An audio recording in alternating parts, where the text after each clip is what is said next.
Shalom, shalom. Donc aujourd'hui, nous allons partager sur la question posée.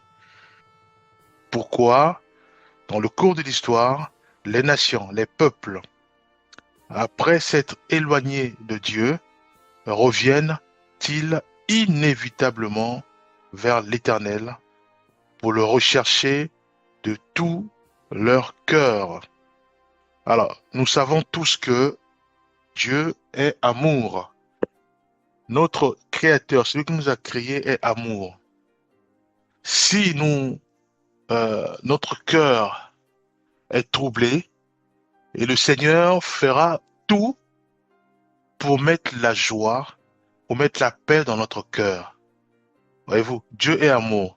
C'est pour ça qu'il est parfois important, bien aimé, que quand nous sentons qu'il y a de l'amertume, il y a la tristesse, ou même il y a le rejet suite à mon passé, parce que j'ai été abusé, parce que j'ai été méprisé, parce que voilà, il y a cet esprit de rejet qui tourmente ma vie. Il est absolument important de rechercher les autres, donc les bien-aimés, les frères et sœurs, nous devons nous entourer des bien-aimés frères et sœurs, des bien-aimés, hein, des frères et des sœurs, de sorte à prier ensemble, à se fortifier, et à ce moment-là, le Seigneur qui est fidèle, qui est partout, qui est en nous, va commencer à parfaire, donc à travailler puissamment de sorte à ce que l'amour de Dieu continue à résonner en nous. Donc la paix du Seigneur, le bonheur, inonde puissamment notre cœur.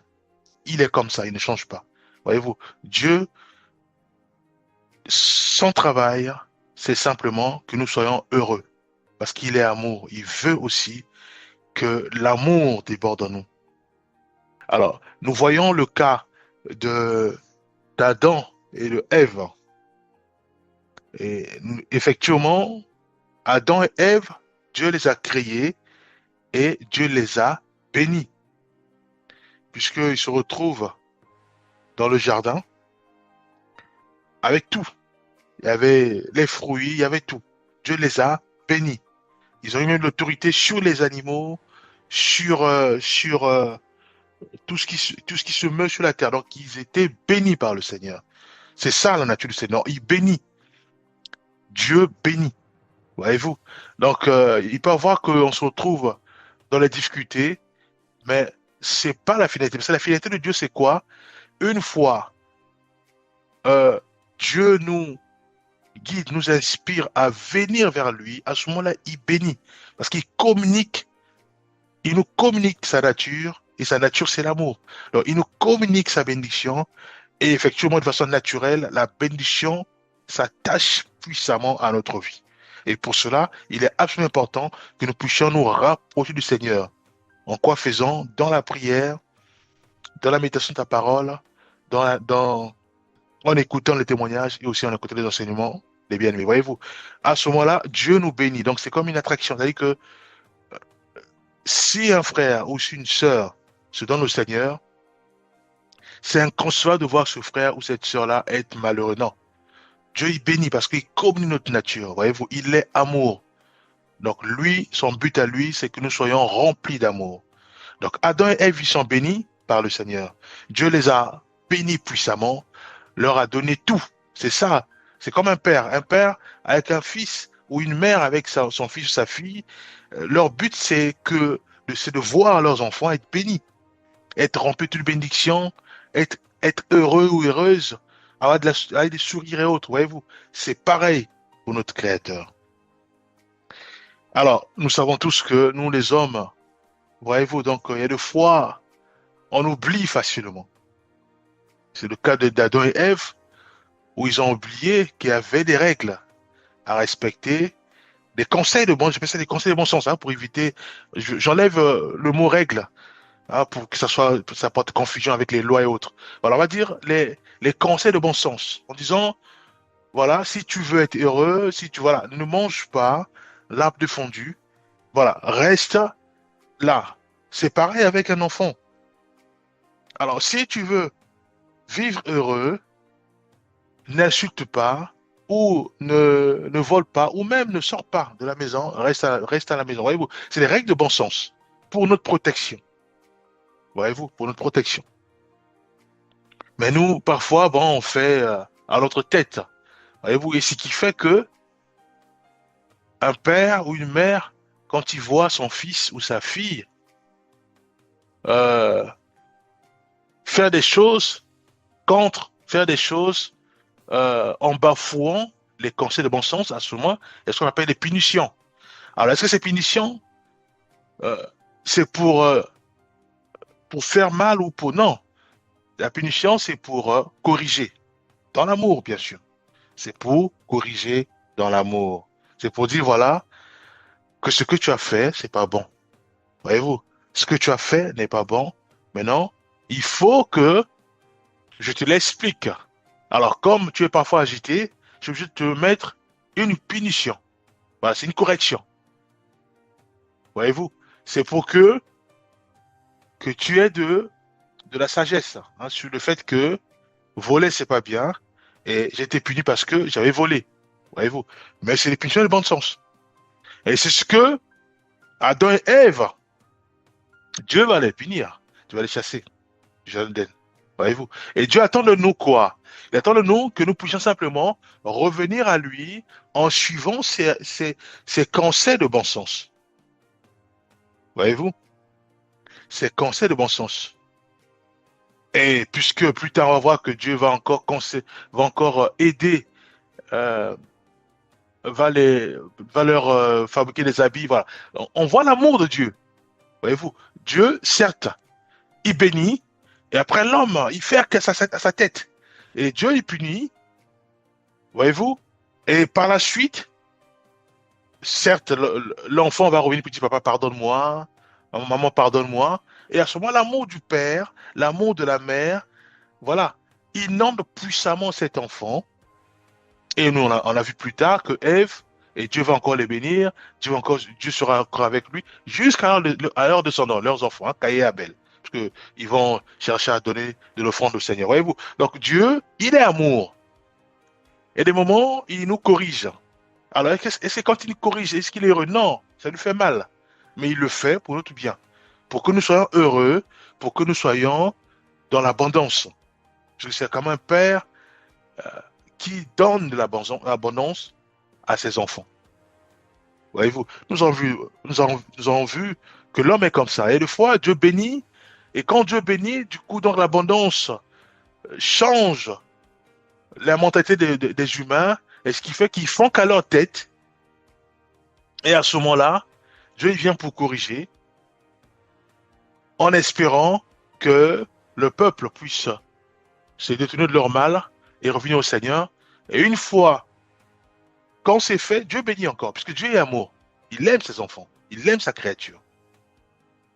On l'a vu au temps de Tour de Babel, où il commence à faire maintenant, voilà, voilà, tellement il y avait la richesse, on va commencer maintenant à construire des tours. Dieu est venu, il a tout détruit.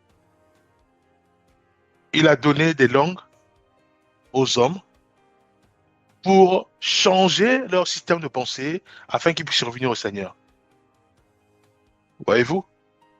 Et nous avons aussi vu aussi cela avec, prenons quand même Ésaïe.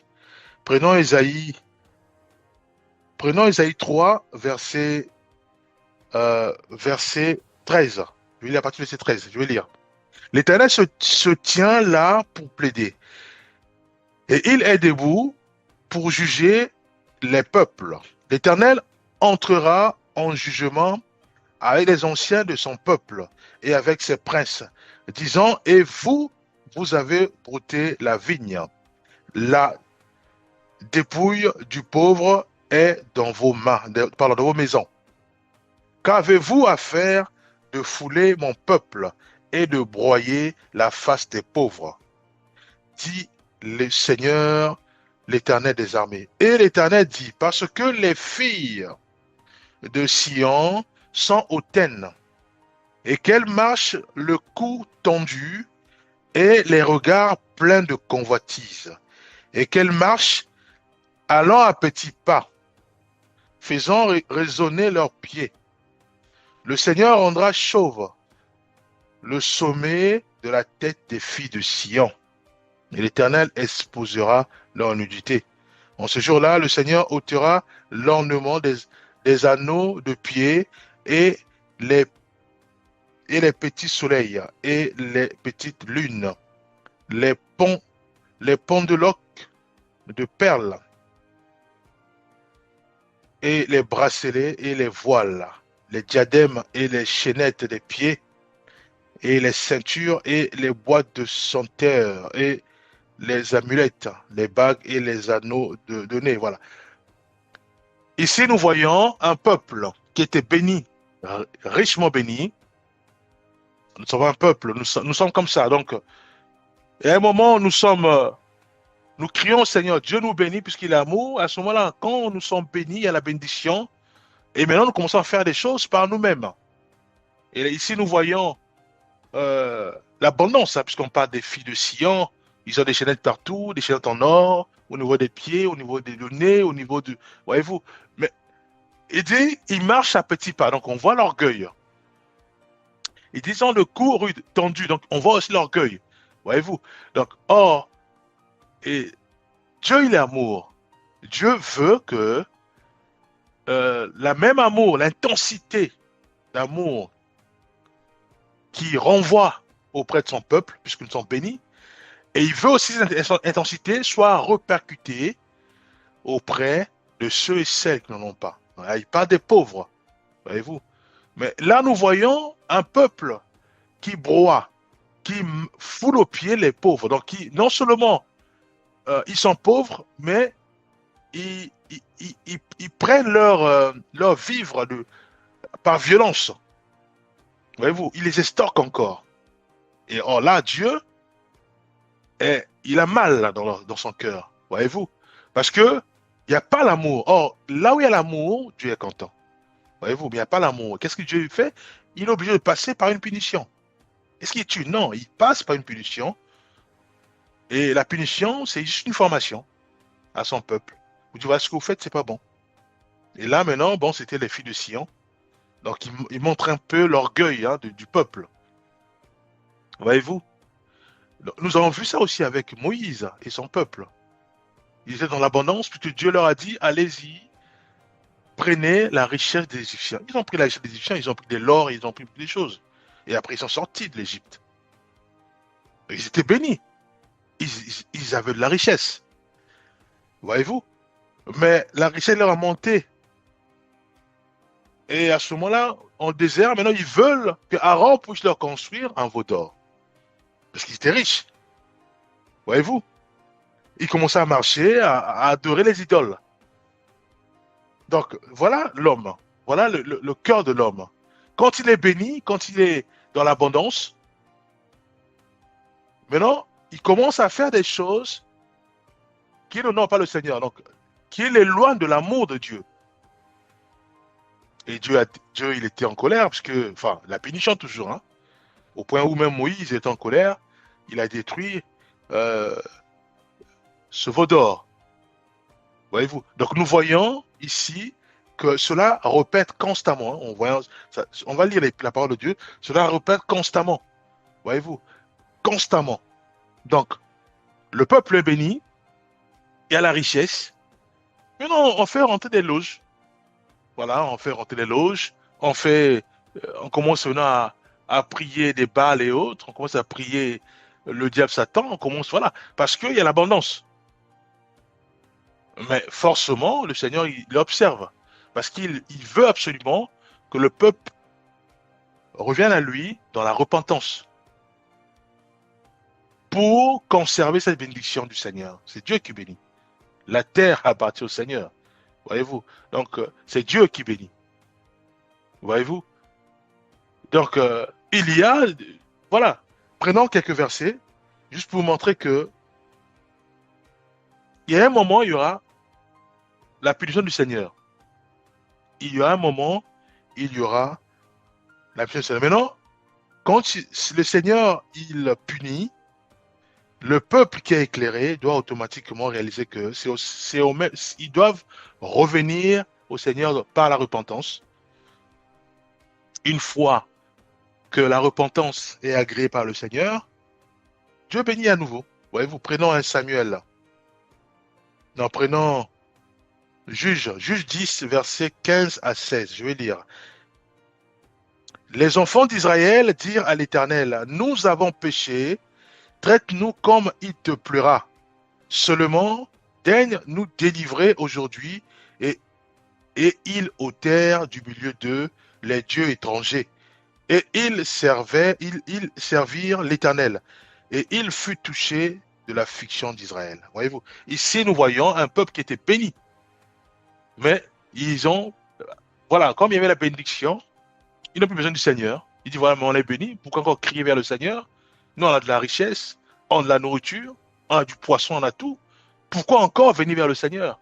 Et ce qui fait que dans leur folie, ils ont fait introduire des statues défendues par le Seigneur, par son conseil de bon sens. Voyez-vous? Et nous savons que Dieu, il passe par la punition, et là, maintenant, ils reviennent au Seigneur par la repentance. Et qu'est-ce qu'ils ont fait? Ils sont débarrassés de ces statues. Et nous voyons plus tard que Dieu va les bénir. Parce que Dieu est amour. Voyez-vous? Dieu est amour. Lui, c'est l'amour. Et il veut que cet amour soit aussi, cet amour communiqué à son peuple. Et cet amour doit être aussi répliqué jusqu'à la maison du pauvre. Prenons Jonas, que nous connaissons tous. Jonas 3, 5 à 10. Les gens de Ninive crurent à Dieu. Ils publièrent un jeûne et se revêtirent de sacs. Quand Dieu vit qu'il agissait ainsi, il se repentit du mal qu'il avait déclaré leur faire. Voyez-vous, ici nous voyons aussi, c'est aussi une nation bénie par le Seigneur, et il commençait comme d'habitude à faire du mal jusqu'à la maison du pauvre. Voyez-vous, si on commence à ravir le peu du pauvre, cela montre que cette nation est au bord d'une punition du Seigneur. Voyez-vous, au bord, parce que Dieu est amour et Dieu veut que l'amour, cette intensité d'amour, rentre puissamment dans la maison du pauvre. Mais quand le pauvre, l'étranger, commence à subir de la part des riches l'extorcation, le vol et autres, cette nation est au bord d'une punition du Seigneur. Et quand cela va arriver, puisque l'homme est têtu, il faut que cette nation revienne au Seigneur par la repentance. Il faut. C'est à ce moment-là que Dieu pardonne cette nation et Dieu bénit à nouveau cette nation. Voyez-vous, Sodome et Gomorrhe, ils ont failli à cela. Voyez-vous, quand il y a eu des signaux, mais ils ont fait qu'à leur tête. Et Dieu, quand il annonce, parce que Dieu, avant de frapper, il annonce toujours. Avant de frapper, il annonce toujours. Avant de punir, il annonce toujours. Il y a des signaux, il y a tous des signaux. Soit par les prophètes, soit par des frères, soit par des sœurs. Maintenant, le peuple qui est édifié, qui est enseigné, doit saisir sa sensibilité et revenir au Seigneur par la repentance. À ce moment-là, Dieu bénit, puisqu'il est amour. Il veut notre bonheur. Voyez-vous, il veut notre bonheur. Prenons aussi un autre cas, c'est le cas de Samuel, que j'aime citer, dans 1 Samuel 7, versets 3 à 10. Je vais lire. Si c'est de tout votre cœur que vous revenez à l'Éternel, ôtez du milieu de vous les dieux étrangers. Samuel cria à l'Éternel pour Israël, et l'Éternel l'exauça. Voyez-vous, ici, nous voyons que le peuple, béni par le Seigneur, commençait à faire à leur tête. Donc, faire autre chose, commencer à ne plus respecter les bons conseils, les conseils de bon sens du Seigneur. Voyez-vous? Et à ce moment-là, il y a la guerre. Ils ont peur maintenant. Et il n'y avait que Samuel qui marchait dans la droiture. Et à cette époque-là, Dieu ne parlait plus. Parce que Dieu, il reste silencieux, il regarde. Parce qu'il aime le libre arbitre. Le peuple revient vers le Seigneur. Et ils sont venus voir Samuel. Samuel leur dit, non, mais vous devez ôter. Et effectivement, ils ont obéi à la voix du serviteur. Et c'est comme ça que Samuel va leur dire, il faut que ça soit sincère. Il faut que ça soit sincère. Voyez-vous? Et Dieu a béni et ils ont gagné. Et Dieu a béni toute la nation. Aujourd'hui, nous voyons maintenant, pareil, la société pour voir, il faut commencer à voir par les habitants. On voit les hommes s'habiller à moitié nus, on voit aussi les femmes habillées à moitié nues, on voit aussi l'orgueil quand même. Voyez-vous, un peu au temps de Isaïe, où il parle des filles de Sion, où on parle des coups tendus, c'est l'orgueil. Voyez-vous, ici c'est pareil. Maintenant, quand c'est comme ça veut dire que Dieu il parle à son peuple. Dieu il parle. Maintenant, le peuple qui est avisé, le peuple qui connaît les Écritures doit maintenant revenir au Seigneur par la repentance. Cela touche non seulement les dirigeants des nations, non seulement les nations, et aussi les peuples des nations. Voyez-vous, nous devons revenir au Seigneur par la repentance. Notre Seigneur, l'amour de Dieu n'est plus en moi puisque cet amour n'est pas communiqué jusqu'à la maison du pauvre. Aide-moi à transmettre ton amour. Voyez-vous, prenons 2 Chroniques 15, versets 12 à 15. Je vais lire. Ils firent alliance pour chercher l'Éternel de tout leur cœur et de toutes leurs âmes. Et l'Éternel leur donna du repos et de tous côtés. Du repos, non, du repos de tous côtés. Voyez-vous. Ici, nous voyons un Père aimant. Ici, nous voyons un Créateur qui aime sa créature. Voyez-vous. Même si la créature marche en contresens, lui, il attend seulement que la créature revient sur le droit chemin dans la repentance. À ce moment-là, il bénit encore à nouveau. Parce qu'il aime bénir. C'est amour. Dieu, c'est un Dieu d'amour. Il bénit. Quand tu reviens à lui dans la repentance, il te bénit à nouveau. Il oublie tout et il te bénit à nouveau. Donc, que tu as avorté, que tu as tué les gens, que tu aies menti et autres, peu importe la gravité de ton péché, dès que tu reviens au Seigneur, celui qui t'a créé, qui te donne le souffle de vie gratuitement, tu respires gratuitement.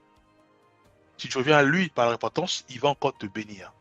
Et avant de te bénir, il va d'abord effacer tous tes péchés, il te bénit.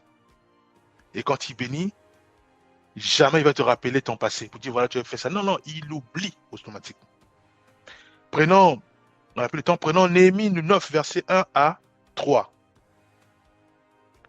Une grande foule d'Israël, hommes, femmes et enfants, s'assembla auprès de lui. Il pleurait en entendant les paroles de la loi.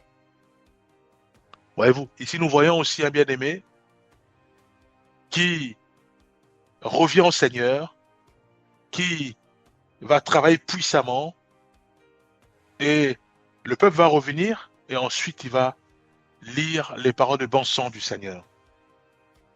Et le peuple va se rendre compte que le peuple était éloigné du Seigneur.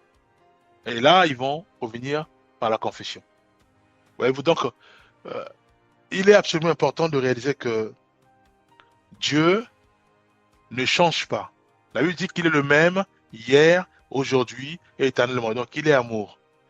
Et tant qu'on vient vers lui, par la repentance, il nous bénit. Tant qu'on se loin de lui, il nous regarde.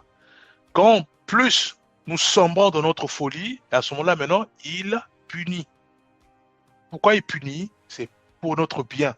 Parce qu'il ne veut pas que nous puissions perdre notre âme ou s'égarer. Il va nous punir. Et quand il nous punit, c'est pour susciter en nous la repentance.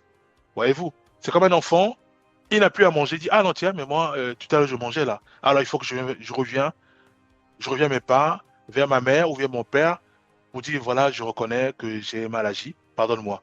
Et il sait, en disant ainsi, son père et sa mère vont le pardonner. Il va oublier aussi ses bêtises. Et aussitôt, il aura une assiette remplie de la nourriture. Voyez-vous? Et c'est ce qu'est le Seigneur. Il est amour, il est bon. Voyez-vous? Prenons 2 Rois 23, 1 à 3. Le roi monta à la maison de l'Éternel et avec lui tous les hommes de Juda. Il lut toutes les paroles du livre de l'Alliance et tout le peuple s'engagea dans l'Alliance. Prenons Esdras de 10, 1 à 4. Une très grande foule d'Israël, hommes, femmes et enfants, s'assembla auprès de lui. Le peuple pleurait abondamment. Prenons 2 Chroniques 30, 10 à 20. Beaucoup de gens s'humilièrent et vinrent à Jérusalem. L'Éternel écouta Ézéchias et il pardonna au peuple. Prenons Joël 2, 12 à 18, il n'y aura plus le temps. Revenez à moi de tout votre cœur. Qui sait, il reviendra et se repentira. L'Éternel fut ému de jalousie pour son peuple. Et enfin, prenons Zacharie 1, 3 à 6. Revenez à moi, dit l'Éternel des armées, et je reviendrai à vous. Alors, ils reconnurent que l'Éternel les avait traités selon leur voie. Voilà, ici, nous voyons tous que l'homme, il est béni par le Seigneur, l'homme fait qu'à sa tête, l'homme pêche, en quoi faisant, euh, voilà, maintenant on commence maintenant à taper les gens, à rentrer dans les maisons des pauvres, à tout voler et à mal juger. À juger, c'est-à-dire que à donner les sentences de la justice, parce que lui il est riche, on lui donne raison, le pauvre, comme il est pauvre, il n'a pas l'argent, on lui donne tort. Ça c'est l'état de notre société aujourd'hui. Voyez-vous? Et ça veut dire que nous foulons aux pieds les règles, même pas les règles, les conseils de bon sens du Seigneur. Voyez-vous? Aujourd'hui, nous traitons, quand nous voyons un pauvre, que ce soit à l'église, même à la maison, que ce soit au travail, quand c'est un pauvre, on le traite avec dureté. Mais quand on voit que c'est un riche, on le traite avec bienveillance, avec amour et sourire. Voyez-vous? Mais cela ne concerne pas que ça. Il y a beaucoup de cas. Des cas où maintenant, nous avons des statues dans nos maisons, les hôtels dans nos maisons, ce sont des statues, on prie les statues maintenant. Voyez-vous? Mais il y a beaucoup de cas. Il y a des cas où maintenant, nous parlons avec dureté à nos parents, nous parlons avec autant, nous avons l'orgueil, voyez-vous? Tout ça, ça s'appelle l'égarement. Donc nous nous sommes égarés du Seigneur, voyez-vous? Avant que le Seigneur punisse, puisqu'il y a toute une punition. Sinon, Dieu n'est pas juste, puisque c'est lui qui est le seul juste. Et c'est lui qui est le seul juge. Il y aura une punition pour nous faire comprendre que ce que nous faisons, ce n'est pas bon. Et la punition touche un enfant, touche un adulte, touche un quartier, touche une commune, touche toute une nation. Alors, le Seigneur nous appelle maintenant à la repentance. Je veux dire, nous devons revenir à lui en disant, Seigneur, je reconnais que parfois, j'ai traité des gens selon leur situation sociale de la terre. Parce qu'ils sont pauvres, je les ai maltraités. Voyez-vous? Parce qu'ils sont étrangers, je les ai piétinés ou piétinés leurs droits. Dieu nous appelle maintenant à la repentance en disant, Seigneur, je reconnais que j'ai mal agi. Je reconnais que l'amour n'est plus en moi. L'amour n'est plus en moi. Cet amour, je ne la communique plus. Cet amour, je la repercute plus jusqu'à la maison du pauvre. Pardonne-moi et aide-moi maintenant à transmettre ta nature, puisque ta nature est amour. Dieu nous appelle à la repentance. Nous devons revenir au Seigneur. Et maintenant, si nous sommes dans les sphères où nous sommes, par exemple, dans les administrations, dans les sphères où nous dirigeons les nations, nous devons conseiller aussi à nos amis, si nous sommes des conseillers, conseiller à nos présidents, conseiller à nos directeurs de revenir au bon sens, de revenir dans l'amour, de revenir euh, euh, à la source qui est l'amour de Dieu. Communiquer l'amour aux riches, communiquer l'amour aux pauvres, communiquer l'amour à tous ceux et celles que nous négligeons.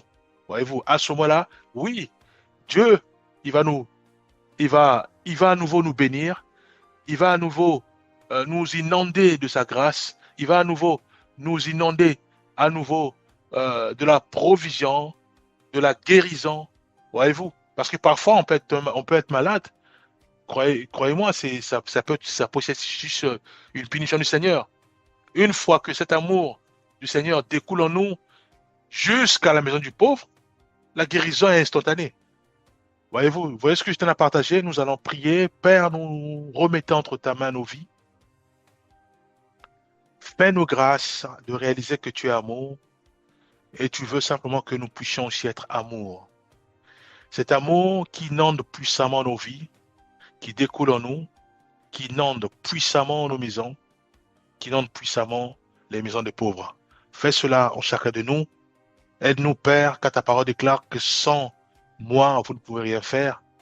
Dans Jean 15,5, aide-nous, Éternel des armées, réellement à nous agripper au cep, nous qui sommes des serments. Au nom puissant de Jésus-Christ, nous avons ainsi prié. Amen.